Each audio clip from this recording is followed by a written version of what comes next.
Hi guys, so ano tayo dito, ikot-ikot. So ito, ipapakita ko sa inyo guys. Ito ay pandan, alam niyo yung pandan?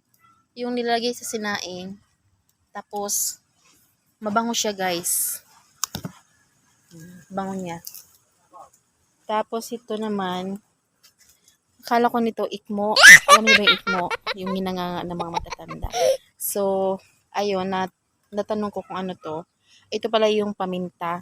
Paminta pala to guys. Tapos, marami ditong sulot tayo dito. Tingin tayo.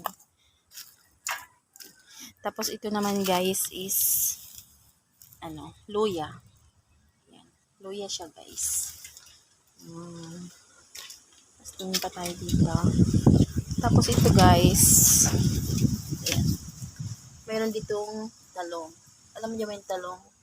Eggplant. Tapos, ito naman, ito ang bagay sa akin. Alam niyo ba yan? Lemongrass. Kung sabi ko naman is tanglad. So, minsan, nagpapakulo ako nito kasi high blood nga ako. Malaking tulong din para sa akin.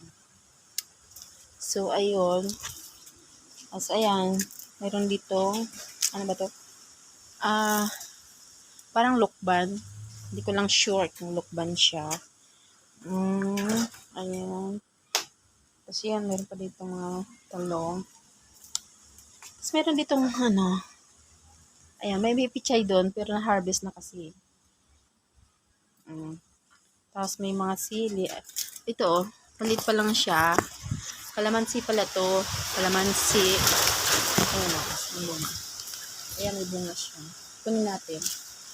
Ayan. Kinuha ko yung bunga ng kalamansi. Kasi pinan siyang i-harvest. Tapos ikot-ikot tayo dito. Ayun o, namumulaklak na yung talong guys.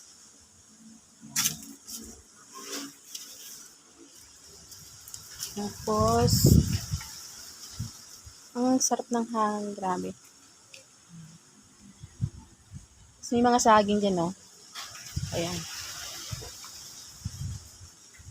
Diba ang ganda?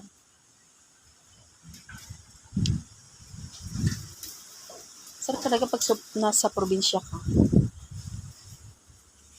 Ang sarap ng ihip ng hangin.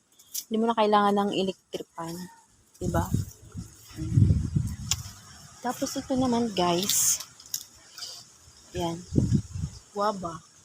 Ayun na, may bunga siya. Hilaw pa siya. Hilaw pa kaya hindi pa piling pitasin.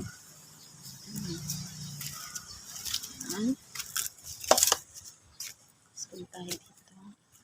Tapos guys, ito, mayroon nga dito. Nasaan na ba yung bunga ng ampalaya? Ayan ito mga ampalaya. So, yung ampalaya naman, malaking tulong naman sa may mga diabetic. Hindi ko sa may mga diabetic.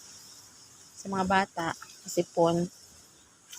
Hanapin natin yung bunga. Ipapakita ko sa inyo. Ito pala. Ayan. Pangpakbit pwede na, di ba? Tapos, ito pala sili. Ayan. Kung gusto mong magtinola, ito. So, ayun lang guys for today's video. Bye!